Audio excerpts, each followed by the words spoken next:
Hello. Thank you very much for coming. This is a new show. This isn't the show, by the way. I've not started yet. You'll know when I've started. This is like a DVD extras, but in the wrong place, essentially. So yeah, it's a new show. I really hope you like it. Thank you ever so much for coming. I brought my tea. I brought my tea on stage. I made a cup of Earl Grey in the green room before I came on to do this, and then I realised that I'd absolutely misjudged my timings, and so now tea on stage. It's Earl Grey with a bit of milk, for those of you who are wondering. So the show's roughly an hour, and I hope you like it. This is a show about steps. The steps we take as we change from day to day, week to week, year to year, and the literal steps I took over the course of a year, each one monitored, charted, logged, and noted. In 2020, I took 3,111,001 steps. Now, I appreciate that 3,111,001 steps seems like a lot of steps. It is a big number.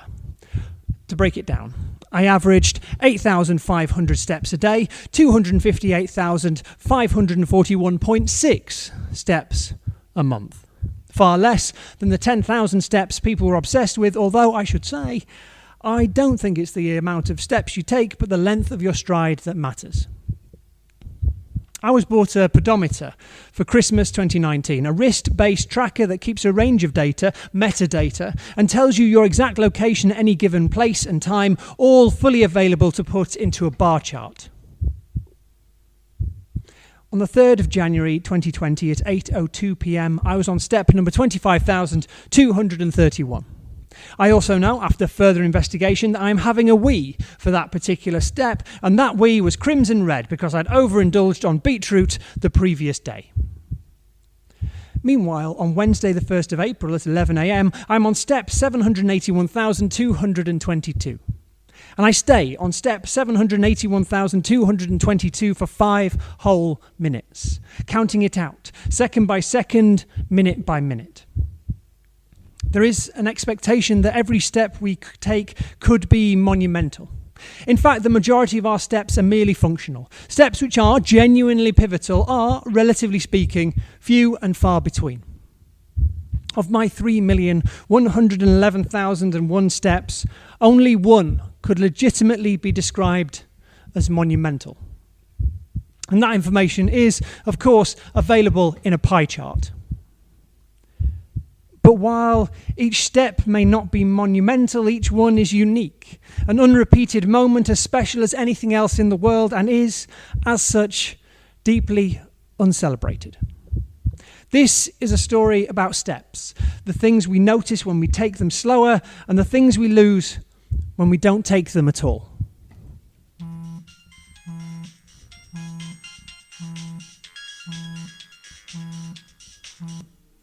Hello, is that Mr. Jones? No, I'm sorry, but it's not Mr. Jones. Hello, Mr. Jones. This is Joy from Empower. How's your day going today? I mean, okay, thanks, but I'm not... I'm just ringing from customer services today to let you know that you can't... I'm not Mr. Jones. Sorry? I'm not Mr. Jones. Oh. I think you might have got the wrong number. You're not Mr. Jones? I'm almost certain. And Mr. Jones isn't a resident at your property? He lives under the stairs. Hello? Well, that's great. If he's around, if I could grab a quick word about his current contract. I'm joking. Sorry. Oh, I'm sorry for wasting your time. No problem at all. Have a great new year. You too. Bye. January the 1st, 2020. It's New Year's Day, 11:35 a.m. I am leaving my house to walk to the town centre. The walk takes exactly 16 minutes. So far, the first few steps of the new decade have been uneventful. Step number 1 was to clink glasses in the dining room, sending cheap red wine onto the cream carpet of our newly rented house. Step number 52, I'm using kitchen roll to mop cheap red wine off the cream carpet, muttering under my breath about deposits and the absorbent properties of salt. Step number 254. I use the TV remote to mute Jools Holland while declaring that everyone knows they film it in July. It is now 11:35 a.m. The walk to the town centre takes exactly 16 minutes. The elderly woman opposite is stood in her window on lookout. Alert, vigilant. She waits to be picked up by her niece. She is the eyes and ears of my street, the matriarch of road gossip. She smiles as I wave, the type of smile you might give someone whose friends woke you up at 3 a.m. drunkenly shouting, "Fuck Jools Holland," as they stumble into the darkness. I walk down the alleyway, overgrown with brambles and grass, past a house whose hedge is a geometric masterpiece. On the left, 2 students, a boy and a girl, sit outside sharing drags of a cigarette. She is wearing his shirt from the previous night. He is wearing her silk dressing gown. In the sober light of day and with blinding headaches, they are talking about last night. Her fingers intertwined with his, him desperately failing to play it cool. On the right, a delivery driver mounts the curb in a battered white Transit. He knocks on a door, passes the parcel to the hand groping out, then turns and gives me a nod. A nod that says, "I'm parked on the curb and there's fuck all you can do about it." Then over the bridge, down the stairs to the canal, murky brown water with oblivious ducks, bored geese and a floating can of Carling Red Label. A father and son fishing. The father opens a flask of hot tea, a packet of bourbons open at his feet, casting a line. He is thrilled with this moment of father-son bonding. Resolution 1 of the new year completed, he thinks. His son, 7, maybe 8, sits bored out of his mind. This is dull, he thinks. Then further along, the teenagers smoking weed on a bench, looking up as I pass, simultaneously challenging, simultaneously a little bit paranoid. And the bush, where a lightly steaming bag of dog shit is hung like a harrowing Christmas bauble, and the canal boat with fading paint, its curtains drawn to the world. And then I walk up the hill to the town, past the elderly care home where the blinds block the mid-morning sun, and then here, the town centre, its streets alive with bargain hunters and those only just reaching the end of a long night of partying. And that was how it began. My first 4,234 steps of 2020.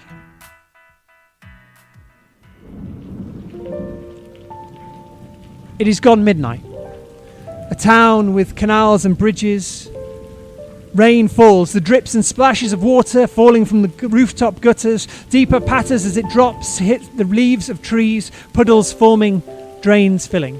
A flash of white light on the horizon, a break, 1, 2, 3, 4, 5, a crack of thunder, omens of heavier deluges. Orange street lamps cast shadows in the doorways, the choking wheeze of a car as it passes through the narrow streets, tyres cutting through rivers and lakes, beams of light illuminating a path towards a far-off home. A young man and a young woman heading home from a party, chatting, laughing, hanging off each other's every word, each breath illustrated by clouds of warm, exhaled into the cold, wet night. Right now, in these steps, all they have is the wonder of possibility and a moment to build on. 25th of March at 6:43 p.m. Lockdown Eve, like Christmas Eve, but, shit. Step number 723,323. I'm going to the supermarket in town, a supermarket where I will be, if successful, purchasing tea. Yorkshire tea, the tea of champions. Since the announcement, there's been a weird frenetic energy and a gut-wrenching anxiety in the air. I feel increasingly like a supporting character in a disaster film. I'm increasingly worried that, like all supporting characters in disaster films, my future might be fairly bleak. Over the road, the elderly woman sees me and waves. The kind of wave you might give a supporting character in a disaster film who's probably not going to make it. She's at her window a lot, notepad in hand, keeping forensic checks on the street. Earlier today, 2 doors down had placed a 4-pack of Andrex Ultra on her doorstep like an Inca sacrifice. From the end of the driveway, they explained, slightly too loud, that it's for emergencies only, and that they, the selfless heroes they are, just wanted to make sure that everyone's prepared. My doorstep is entirely Andrex free. I cut down the alleyway, nettles pushing through the fence panels, past the house whose hedge is a geometric masterpiece, owner, hedge trimmer in hand, nodding at me with a nod that says, 2 meters minimum, pal.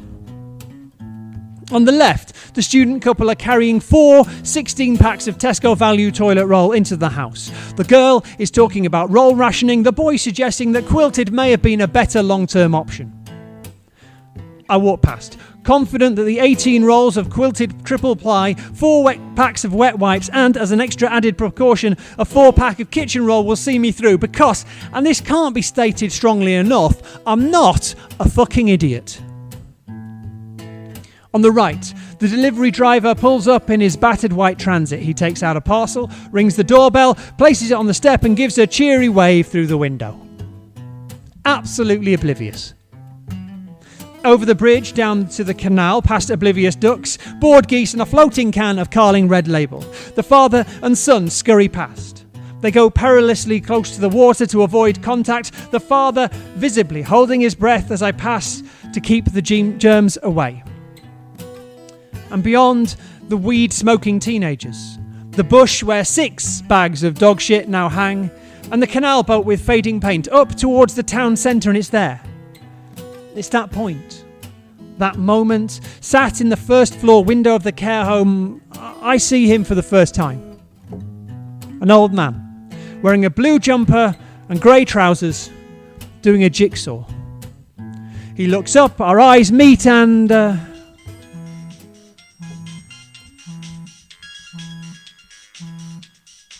Hello, is that Mr. Jones? No, I'm sorry. Hello, Mr. Jones. This is Joy from N-Power. How's your day going today? Oh, hello, Joy. Hello, Mr. Jones. I'm just ringing today to let you know that your contract... I'm sorry. I'm still not Mr. Jones. Oh. It's me again. Sorry? You have the wrong number. You rang a few months ago. Oh, right. And I'm still certain I'm not Mr. Jones. I think there must be an error on the account. I think so. We're working from home now. Of course. They're still transferring systems. That's okay. I'll make a note so this doesn't happen again. That's okay. I'm sorry for wasting your time. It's no problem at all. Bye. Bye. Step number 781,222. Wednesday, the 1st of April. The town where in more certain times bustling crowds would push past, River Island bags swinging from hips, couples passive-aggressively shopping together, and staff wishing that the busker playing Robbie Williams covers would just fuck off. No one needs angels on the bagpipes. But now there is silence. The town creaks, signs swing in the wind, shops shuttered, overhead nothing but blue sky. Not a car to be heard or person to be seen. Silence. I stand for 5 whole minutes, counting it out, second by second, minute by minute, and I don't see another soul. Since government-mandated walking became a thing, walking has become an obsession. I religiously walk, twice a day, as is the law, like an addict sucking up his next hit. And it's okay. It's okay. Right now, it's better than Netflix. And I've started to notice details. Annotations on the world around me, little markers that before I never would have seen. Over the road, the elderly woman's house has become a focal point for our street. She sits outside on a folding beach chair between 1 p.m. and 2:30 p.m, watching the world go by, accepting parcels for other houses, making notes of comings and goings. She likes dogs. 3 doors down has got a Labrador puppy, and on an extended lead she says hello, her eyes lighting up in a way that only a Labrador puppy can illuminate. For a woman who now wears a spray bottle of disinfectant like a pistol, this dog stroking seems risky. The alleyway is increasingly overgrown, nature closing in, blackberries pushing through from an adjoining garden, tiny white flowers starting to bloom. I make a mental note that I will be eating 3 blackberries this year. The hedge has started to look dishevelled. The students look, deliriously happy. They smoke menthols constantly. On the right, the delivery driver knocks on a door, then puts the parcel on the step, backing away while giving a cheery wave. His mask sits under his chin. I make another mental note that this man is probably the reason we're in this mess in the first place. Absolutely oblivious. By the canal, the can of Carling Red Label has nestled in the bulrushes and bobs up and down as the ducks land on the water.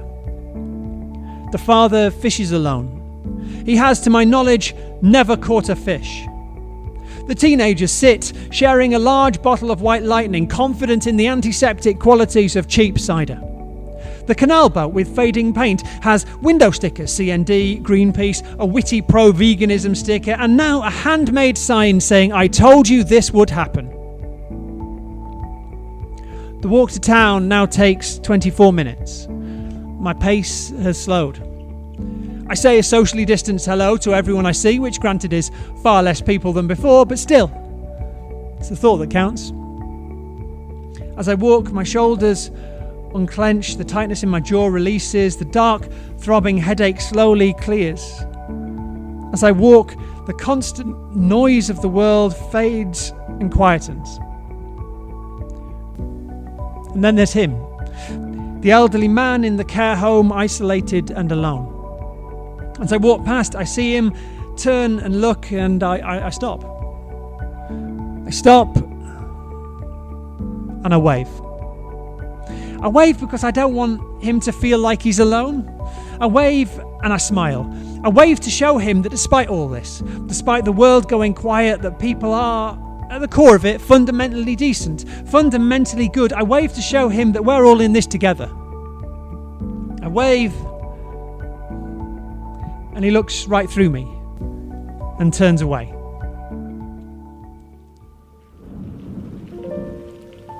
The young man and woman heading home from a party, chatting, laughing, hanging off each other's every word, each breath illustrated by clouds of warmth exhaled into the cold, wet night.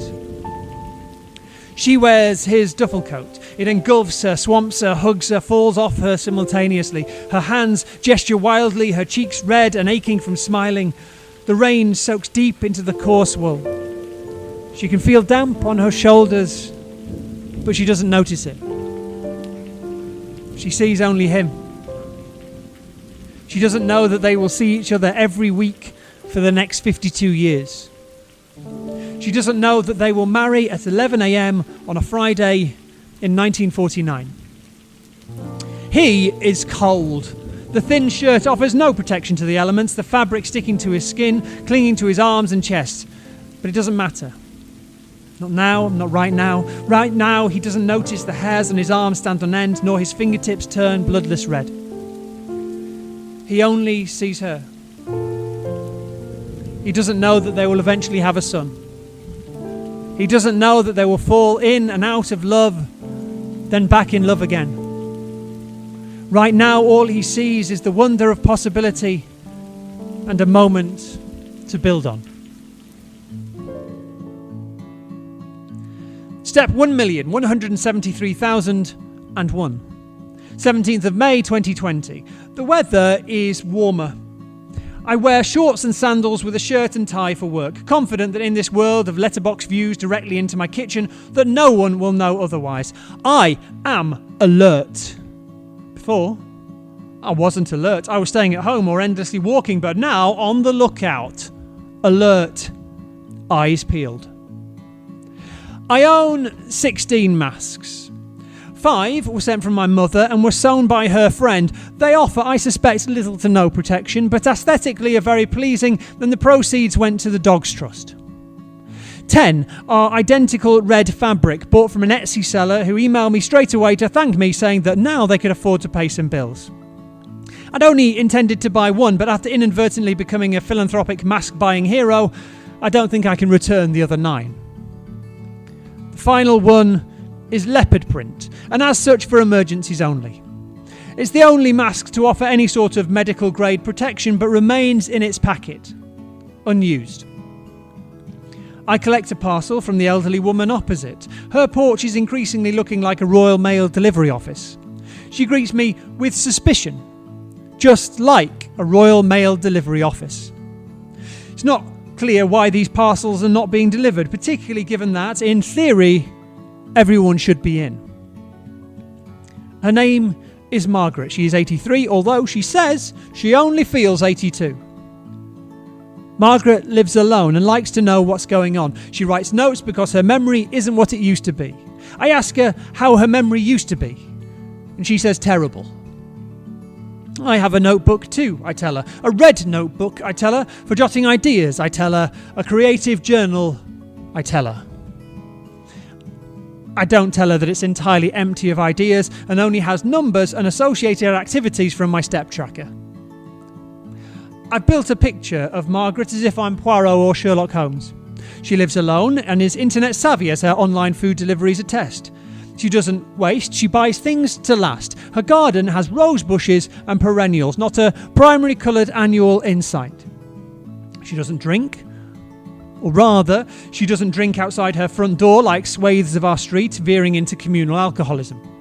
When the road claps the NHS, she sits outside but does not clap. I am certain from the raised eyebrows that this is causing resentment from the other houses, and I am certain from the fact that she ignores them that she does not give a shit. The walk to town takes 26 minutes. I dawdle, dream, and amble along.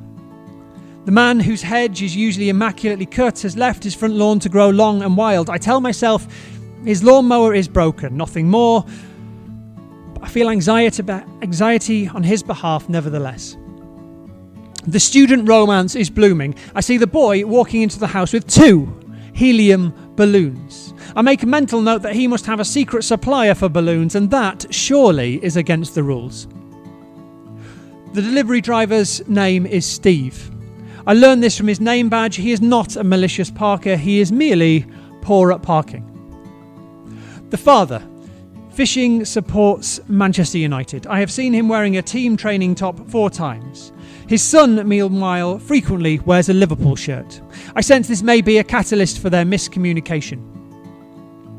The 4 teenagers sat on a bench are, in fact, university-branded hoodie-wearing students who, when I give a cheery cry of morning, reply, "All right, mate," in a Scottish accent. I am now their mate. And then the care home. The elderly man watching the world slowly passing outside. Since the waving incident, he is the prime suspect in my investigations. He is between 80 and 90 years old, wears a blue jumper on Monday, Tuesday and Wednesday, and a grey jumper on Thursday, Friday and Saturday. I have not seen him on Sunday. It remains Schrodinger's jumper. His mind is sharp, or rather, he is trying to maintain a sharp mind. He has a collection of Sudoku books, and in the afternoon, when the sun enters its window, will regularly do jigsaws, which he seems to enjoy. And every day, I wave. I wave in the hope that I connect so that he feels like there's more to life than jigsaws and Sudoku. And every day, he looks at me, through me, confused and quizzical, and then turns away. Step number 1,173,001 is the moment I realise that if nothing else, he will wave back.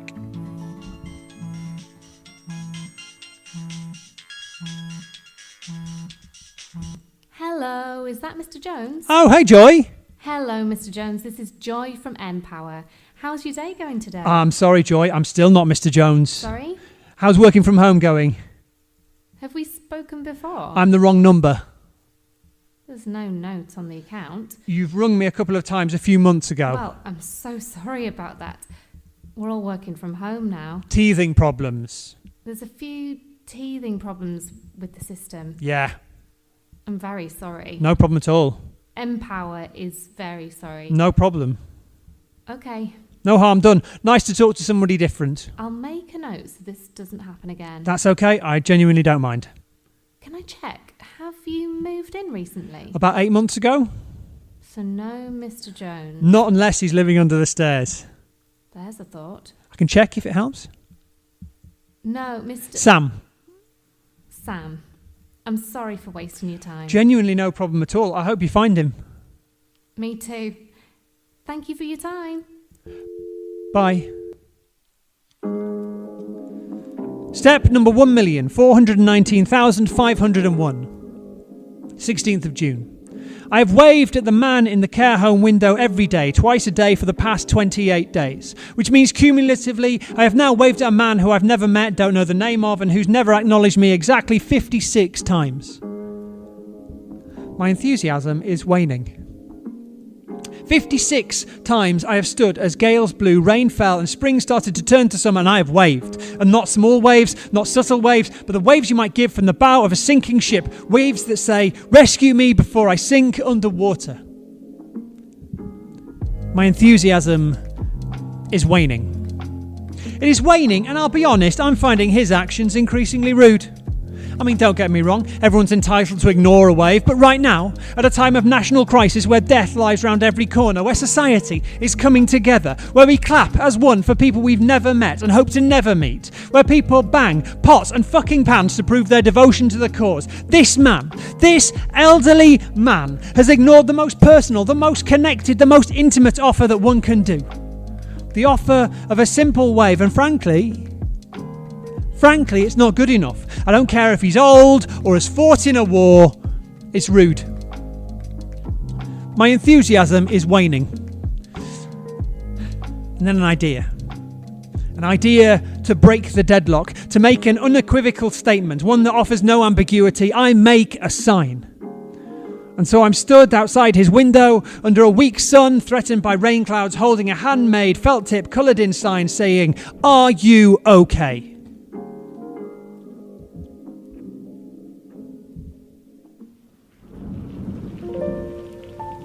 She sees only him. He sees only her. As they walk down the hill, her foot slips and she reaches out, grabbing his hand for balance. And that is the first time they touch. Blood rushes to her cheeks, face rosy and warmed. Their eyes meet, they look away and laugh. Their hands fit together as if made from perfectly matching moulds. They don't know yet that sometimes being together will be hard and sometimes it will be easy. They don't know that their son will leave home and barely look back. They lean against a wall sheltered by an old oak tree. She squeezes her hair out between her fingers. She is certain she looks a state. And he is certain he has never seen anyone so beautiful. He flaps his sodden shirt, wiping droplets from his face, attempting to dry his forehead with the back of his hand. He is certain he looks a state. She is certain she has never seen anyone so handsome. They don't know yet that she will become forgetful. That for her, this moment will fade into the mist. That he will care for her and she will forget who he ever was. Step 1,861,501. I am sat on the low wall outside the care home with 2 cardboard takeaway boxes from a nice Italian restaurant for which I have paid £8. To rewind exactly 52 days, I am stood outside the home with a handmade coloured-in sign saying, "Are you okay?" The timeline of events goes as such. 1. I had stood holding my sign for 7 minutes. 2. A nurse called Jan had asked what the hell I was doing.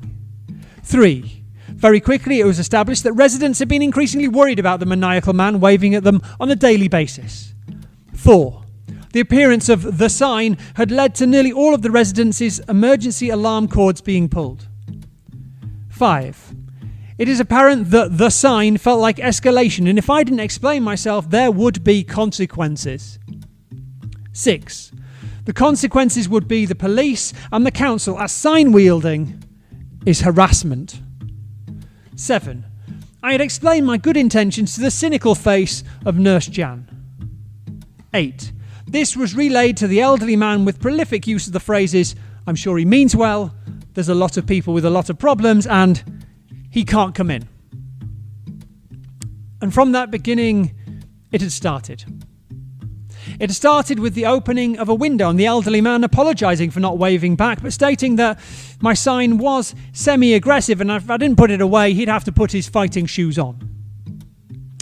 It started with me expressing a keen feeling that we shouldn't let this resort to violence, but if push came to shove, I'd see him at dawn by the canal, boxing gloves at the ready. He had laughed heartily at this. It started with the man caveating that his vision isn't what it used to be, but that age is no excuse. And that yes, thank you, he was okay as it happens, okay, but a little bored on account of being locked inside a care home. His name is Tom. He is 88, has bright blue eyes, 2 replacement hips, but crucially still believes he could do a job at right back for Liverpool. He has 14 jigsaws. All have over 500 pieces. All were sent by relatives in a coordinated strike to raise his spirits. He does not like jigsaws. His least favourite is of baked beans, which he describes as sadistic. Every day I wave. He slowly pushes up from his chair, opens the window, says, "What do you want?" And we chat. Socially distanced, protected by the knowledge that it can't get anyone outside. Step 1,887,022. Tom watches the news to stay informed of world events. He insists on watching Channel 4 and not BBC or ITV because, he states, he has no interest in watching the fluffy nonsense on the local news. Step 1,912,480. Tom has never fought in a war. A number of the care home staff seem to believe that he was a World War II war hero, and he can categorically state that he was neither on account of being 12 when the war finished. That said, since Captain Tom Moore, his nurse Jan has twice told him, "We all owe you a debt of gratitude." And he's now staying quiet as his tea now arrives hot rather than lukewarm. Step 1,921,000 on the dot. Tom has stopped watching the news. He is, he states, fed up of seeing that blonde prick on TV. He also finds it laughable that people believe the elderly don't swear. If anything, he says, with a glint in his eye, his exemplary war record should entitle him to call a prick a prick. Step 1,946,333. The food in the home is bad. It was bad before and it has remained bad. Tom cannot remember the last meal that wasn't overboiled mush. His favourite food is Italian. Step 1,980,521. Jerry in room 9 has died. The home now smells overwhelmingly of antibacterial gel as panic sets in. Luckily, Jerry died from being 98 and from drinking too much whiskey every day, which, Tom says, when you reach that age, why not? Everyone is relieved of how Jerry died. And we sit outside, 2 metres apart, eating state-subsidised pasta as the birds sing, and we agree that it's good to know that we're helping the nation out, one strand of tagliatelle at a time. And we slurp, spinning our forks, and for a moment, the world just seems fine. Just fine. And he tells me that I'm the only person he properly talks to now. He tells me how his relatives are all desperately sad they can't visit. He tells me how they never really visited before. He tells me that actually, now he's had time to think about it, he wasn't okay.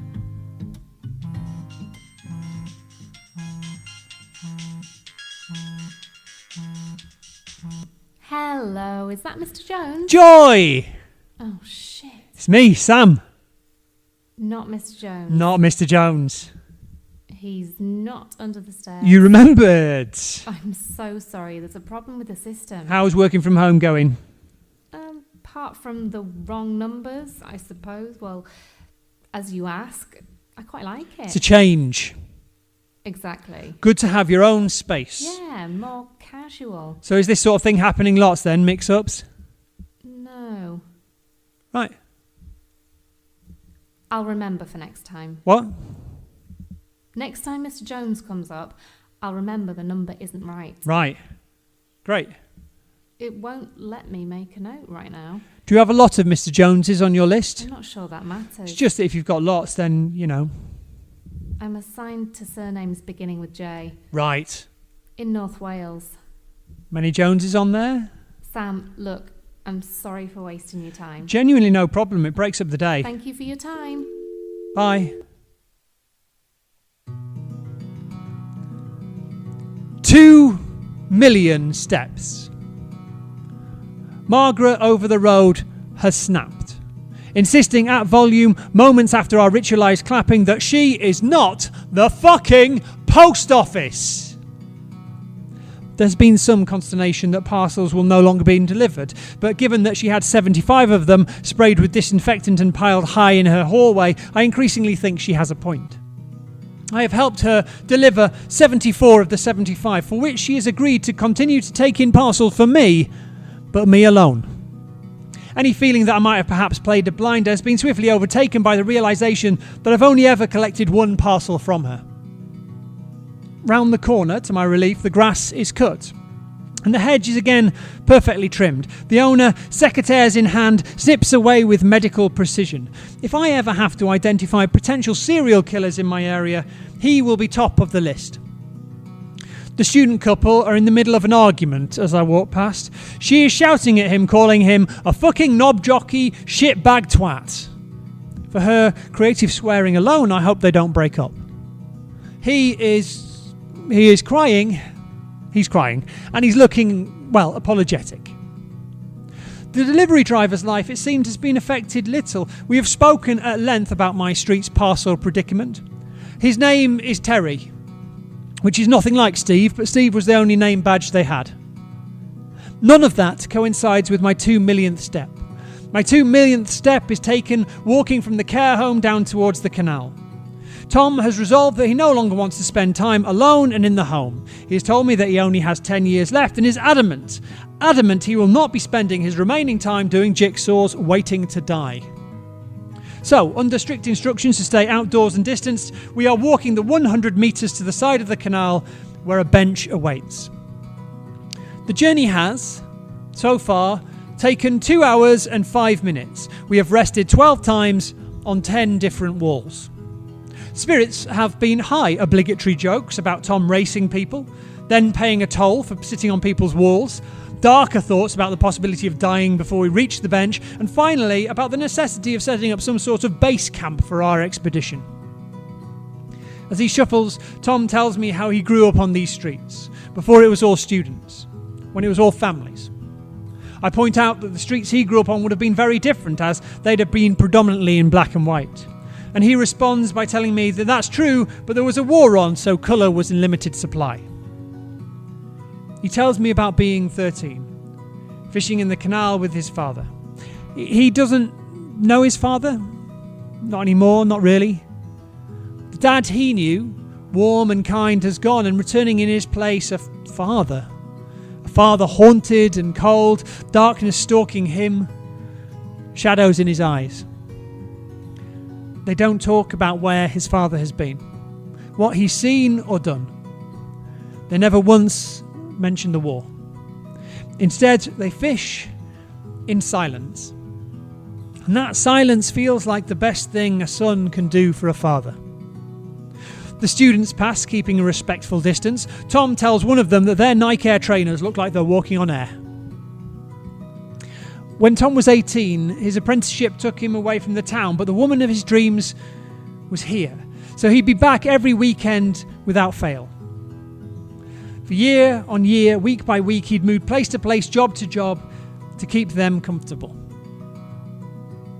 He tells me he missed out, that he wished he'd been around more, and that now life is getting shorter, he wishes he could change the past. I tell him that I moved to the town a few months ago, and it felt like a a bold new start, but now increasingly I was feeling alone. We sit on wall 11, red brick, ivy down one side, Tom wiggling his toes to help circulation. His shoes pointedly not for walking in. We absorb the warm sun and the company with no expectations and a comfortable silence. His nurse, Jan, is walking down, pushing a wheelchair. She didn't want him to miss his tea. We look up the hill and we see the waves of the other residents, and we wave back. The world's slowest jailbreak. I think, Tom says, slowly lowering himself into the wheelchair, if I want to have an adventure before I die, I might need you to push me. He is certain that he has never seen anyone so beautiful. And she is certain that she's never seen anyone so handsome. And they walk hand in hand, hearts pounding, palms meeting, both at the start of something new. Through the town, their reflections bounce off shop windows, partially protected by the overhangs of buildings, sprinting between the desert islands on the ground, protected from the deluge above. At the crossroads in the centre, the constant white noise of the falling rain underscores the creaks of signs swinging in the wind. There is not a car to be heard or person to be seen. They don't know it'll be names at first. They don't know that he'll find the kettle in the cupboard. They don't know that she'll get lost one day and will cry when she's found. They don't know that he will make her cups of tea, hold her hand and tell her it'll all be okay. Another deluge. Sheets fall, they rush into a bush shelter, a sanctuary of pebble-dashed concrete, a corrugated steel roof where raindrops drum, dance and sing. And they share a cigarette, sit on the bench, waiting for the rain to ease, and the lips meeting on the cigarette's filter. Step 2,201,501. I'm increasingly worried about the number of steps I am taking. I've read 4 articles that all insist that the bare minimum daily steps is 10,000. I'm currently averaging just 8,500, meaning I'm currently over 387,000 steps behind if I'm to live a long and healthy life. This, in a combination with a 5-a-day deficit of nearly 780 pieces of fruit, veg, or, if not from concentrate, juice, means I'm likely not going to be around very long. Someone else has harvested all the blackberries from the alleyway. I blame them entirely for my predicament. In the last 23 days we have, with the aid of the wheelchair, travelled far beyond the visual range of the care home, further than the canal or even the can of Carling Red Label. Day 3. We visit the pharmacy to pick up Tom's prescription as well as multivitamins to make up for my lack of fruit and veg.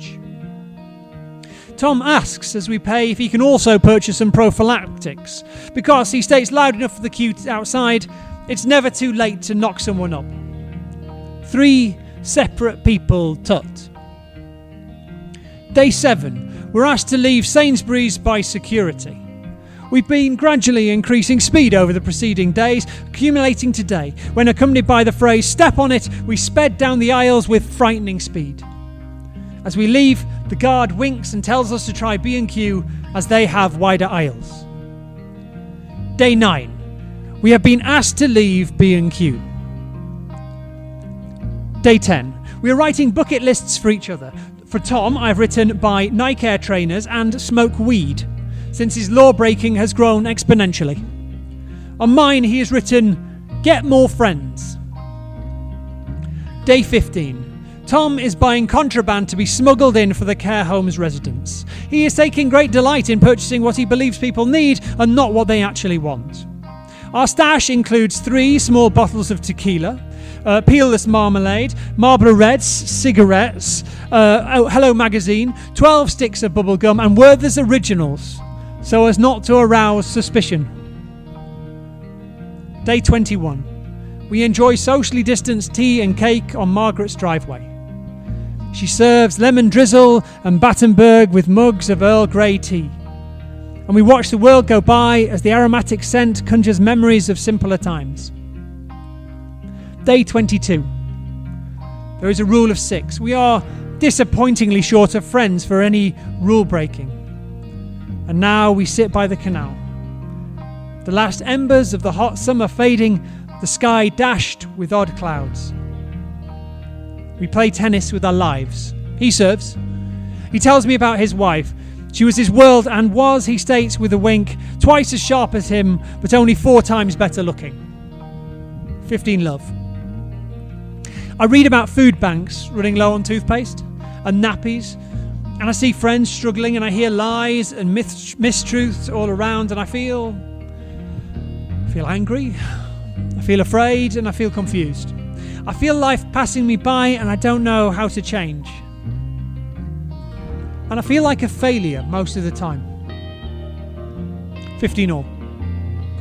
His wife died 20 years ago. He never expected to be left behind, to mourn her loss, to work out a new normal, nor for his health to slowly fade him. 30-15. I'm scared of change. I've been doing a job I've been unhappy in for 8 years now, but I cling to it because the uncertainty of change is terrifying. I want to tell stories, but I can't find the voice or the bravery to tell them. 30 all. He's not seen his son for 10 years. He has a family, grown-up kids, and a life far away from here. Tom tells me that he'll leave his earthly possessions to the donkey sanctuary. Not that he likes donkeys, but because what little he has doesn't feel enough of note to pass on without disappointment. 40-30. And he talks about love. He talks about love being a rocket ship that hits you, a jacket that wraps around you, about being familiar, being close, being a caught glance across a room. He talks about the rainy night they met and instantly knowing that was what love could be. He talks about wishing he'd never loved when love was taken away. Game, set, and match. He misses his son. He understands why. But understanding why doesn't necessarily make things easier. He tells me the donkeys are getting nothing.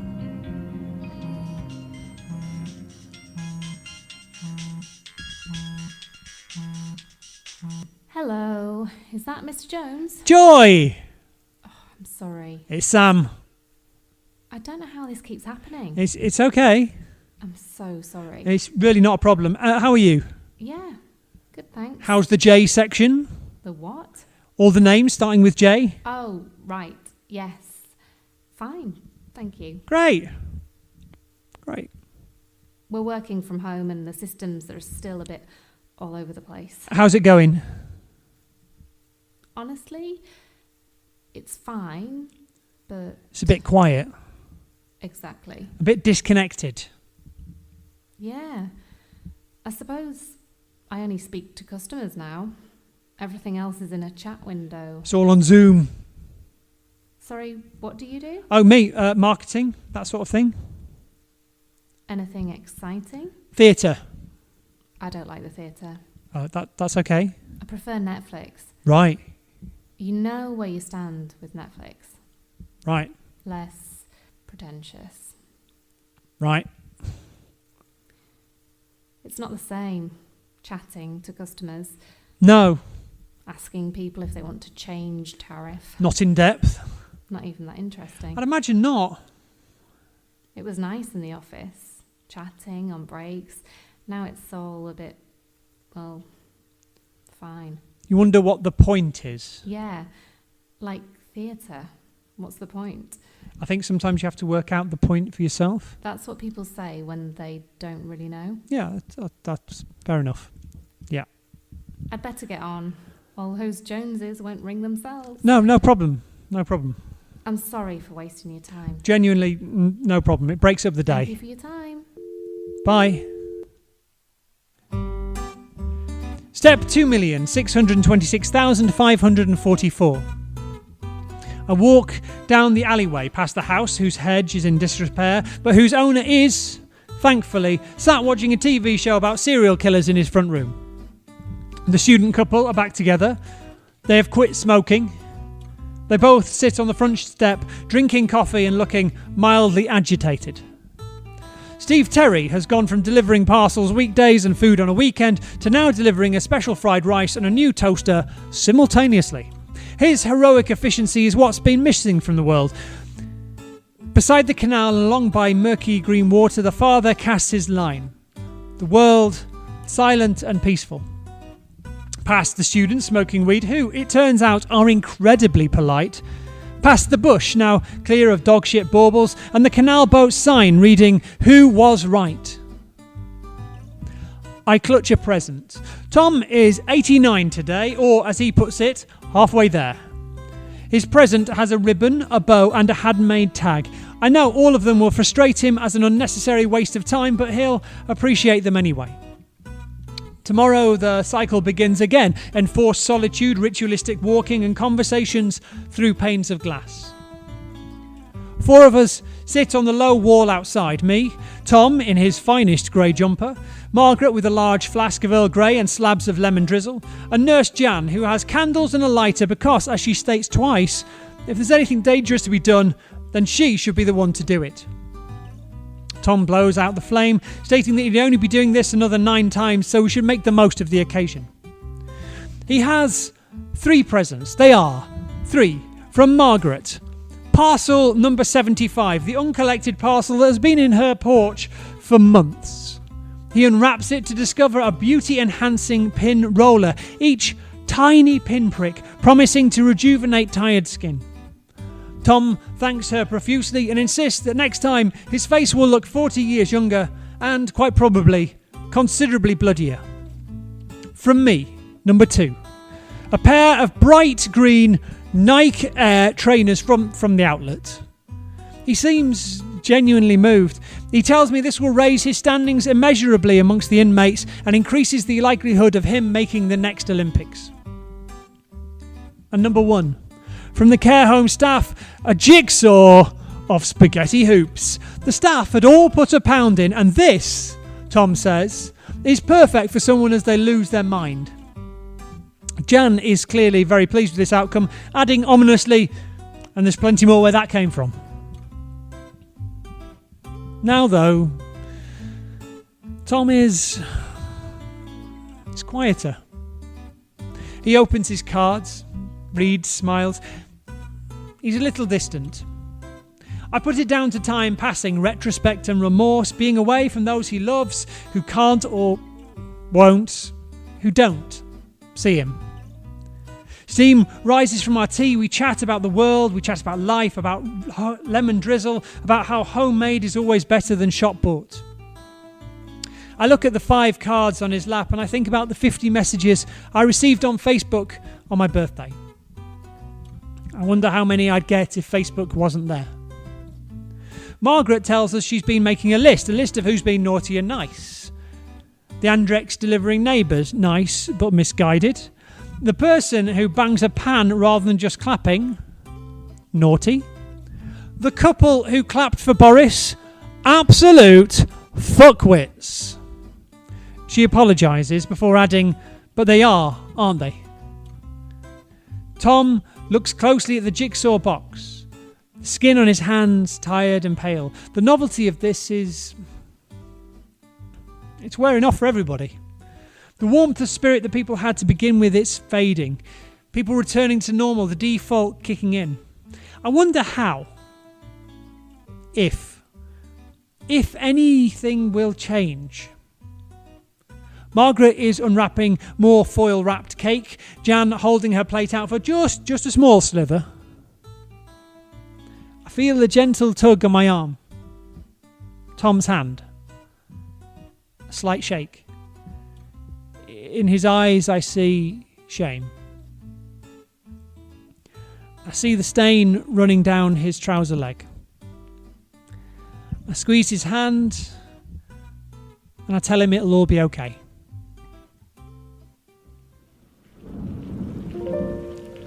They share a cigarette, sit on the bench waiting for the rain to ease, lips meeting on the filter. They both look straight ahead, their peripherals alert. They both smirk, smile, the curled edges of mouths. She looks at him and he looks away. He looks at her and She looks away. And their eyes meet. His bright blues looking into her deep browns. And they kiss. And it is tender. And time stands still and their hearts race. And her lips will be the only lips he will ever need to kiss again. And she knows the same. The light in her parents' room burns bright. There'll be questions, an inquisition, what's right, what's proper, what someone like her should be doing. And she'll tell them that he was a perfect gentleman, that he walked her home and kept her safe. She will tell them that he might be the one. And neither of them will know that she will die when she's 68. And they don't know that he'll have left so much unsaid after all that time. Step 2,796,505. 24th of November 2020. Ice cold wind raising goosebumps, chills down your back. I am not stood in a group. If questioned, then this moment is coincidence, happenstance, a freak alignment of the stars where unconnected people have arrived outside a care home at precisely the same moment to sing precisely the same carols in precisely the same order. Margaret is our ringleader for this moment of civil disobedience, which, depending on how you read the rules, could either be dangerously risky, worthy of a hefty fine, or absolutely legal but feeling a bit naughty. There is Margaret and her niece, Steve Terry, with whom Margaret has bonded over their joint disdain of parcels, 2 partially stoned university students, 2 friends of mine who've driven over, repeating the phrase, well, there's fuck all else to do, and me. 8 of us. To prevent suspicion, we have all arrived from different locations, foregoing any sort of rehearsal, and avoided the wearing of Christmas jumpers, which would, Margaret says, be a massive giveaway. This is not a party. This is not a party, she states, as we walk together but apart. This is a rescue mission for the poor sods trapped in the beige and brown walls of the home. 6 of us have arrived wearing Santa hats. 2 have reindeer antlers. We look like a group, a dysfunctional group. I have drawn chalk circles on the floor to ensure social distancing, but also, if I'm honest, a better acoustic. We have massacred the classics. The 12 days of Christmas ended 7 days short as we broke into tear-filled laughter as we collectively bellowed 5 gold rings into the darkening sky. For Silent Night, we unexpectedly experimented with harmonies. Harrowing. Goodkin Wenceslas, swiftly followed by Slade and a borderline hate crime impersonation of Aled Jones for the Snowman. And from the windows, faces look down, sometimes waving, sometimes a gentle tap of the foot, and smiles. And Tom sits, window close to the elements, lap covered by a blanket, a blue jumper day. Even though it's not technically a blue jumper day. Jan stands behind him. She wears a mask and a plastic pinafore, her eyes darker than usual. I wave. I wave in the hope that he knows there's more to life than mushy food and jigsaws. I wave so that he knows we're still here. I wave to show that people care, I care, and that there is heart in the world and he's part of that heart. His wave back is tired. The wave of an old man that I don't recognise, his smile watered down, arms tired and heavy.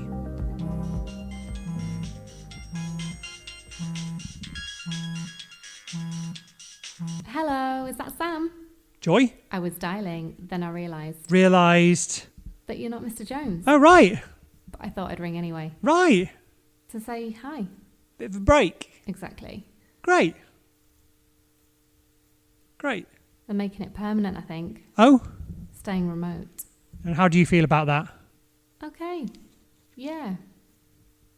To be honest, really honest, I think it's a mistake. I mean, don't get me wrong, I like it sometimes. I like not having to get the bus in when it's raining, and when you can get up late, you can just do this in your dressing gown and no one knows. But it's just boring. I have a new supervisor and I don't even know what their voice sounds like, you know? It's hard talking to people when you don't have to. Don't get me wrong, I didn't love everyone I worked with. Who does? Some of them could be awful, just awful. But at least, even with the awful ones, you weren't on your own 24/7. You feel a bit less isolated. I wouldn't go that far. Right. Less repetitive. I've been watching Stranger Things. Oh, on Netflix? Yeah, from the start. Season 1, episode 1. I'll have to give it a watch.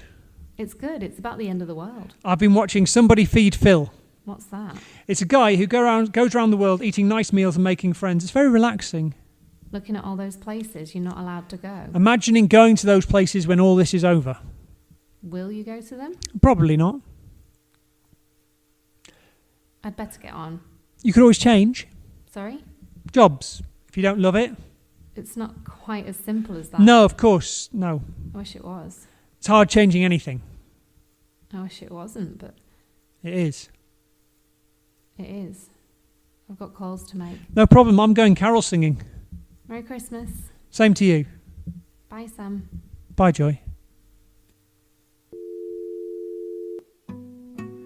Step 3,111,001. 31st of December 2020, lunchtime. We are to celebrate New Year's early. After all, not everyone wants to stay up late and watch a TV show filmed in June. The walk takes 24 minutes.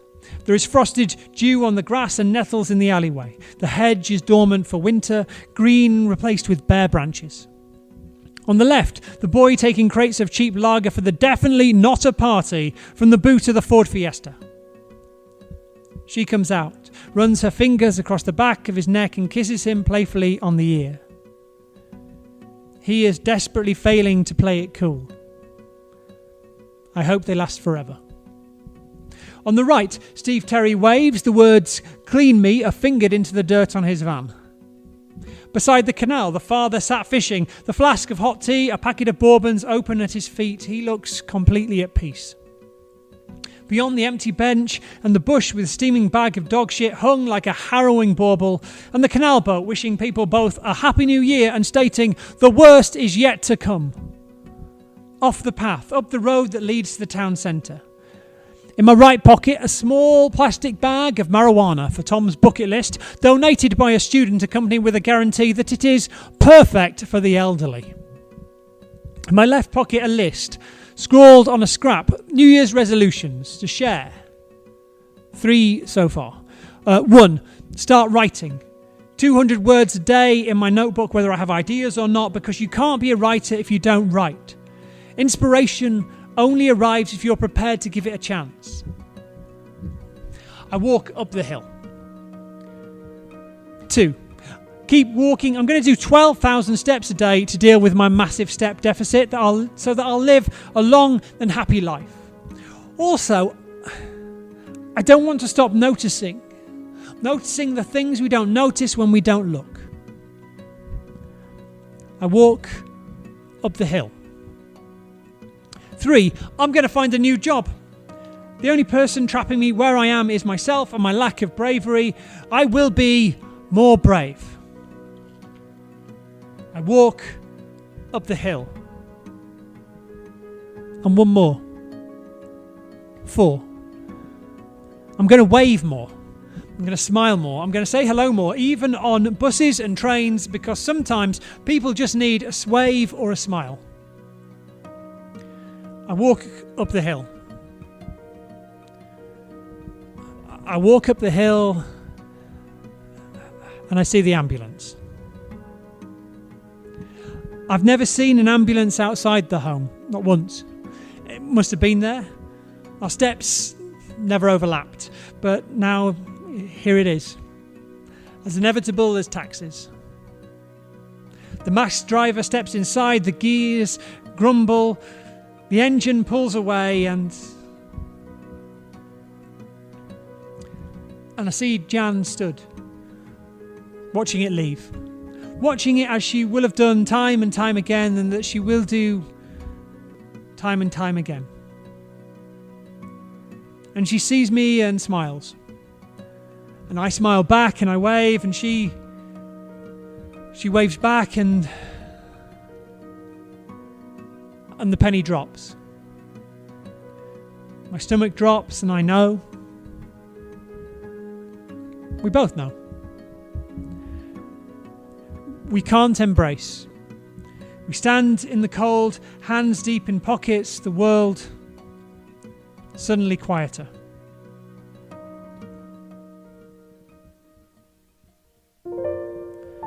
She will tell them that he was a perfect gentleman, that he walked her home and kept her safe. She will tell them that he might be the one. The rain has eased, just the drips and gurgles and a earthy damp smell. I'd like to see you again, she says, eyes meeting eyes, hands holding hands, thumbs on palms, her heart, her very soul hoping, believing, dreaming. I'd like to see you again too, he replies, relief in his voice, and they promise that tomorrow they'll have a cup of tea and walk by the canal. They don't know about their next 52 years, how they will marry on a Friday or have a son. They don't know that they will fall in and out and back in love again, that it will be easy and it will be hard. They don't know that she will become forgetful until she forgets about him, that he will stay. Even then. She will die, and he will leave so much unsaid, that he will wish he were dead. They don't know that his life will close down and become small, that he'll need rescuing and she won't be there to save him. In this moment, in this step, right now, all they have is the wonder of possibility and a moment to build a life on. I stopped using the pedometer on the 31st of December 2020 and gave it to a friend. They thanked me profusely and told me that they'd be getting in their 15,000 steps every day. I no longer count my steps. I moved away from the street. I packed boxes, filled the van and chatted to Margaret as she waited to be picked up by her niece. And one last time I walked to the centre, and it takes exactly 16 minutes again. I walked down the alleyway, the brambles and grass freshly trimmed, past the house whose hedge is a geometric masterpiece. On the left, new students are moving in, unaware of the romance that had moved out a month earlier. On the right, a new delivery driver hides a parcel behind the bin and then puts a note through the letterbox. There is no smile, there is no wave. Beside the canal, murky brown water with oblivious ducks. Carling red label, lost at sea. Past the bench, an older man drinking a can of Carling red label in the morning sun, and the bush where bags of dog shit still hang. Up the road that leads to the centre. And then the care home. Then the care home. And in the window, an elderly woman is sat, and she sits doing a jigsaw. The world slowly passing outside as it did before, and as it still does. And I wave. And she waves back. One last time I make the walk to the town centre. It takes exactly 16 minutes. This is a story about steps. The things we notice when we take them slower, and the things we lose when we don't take them at all.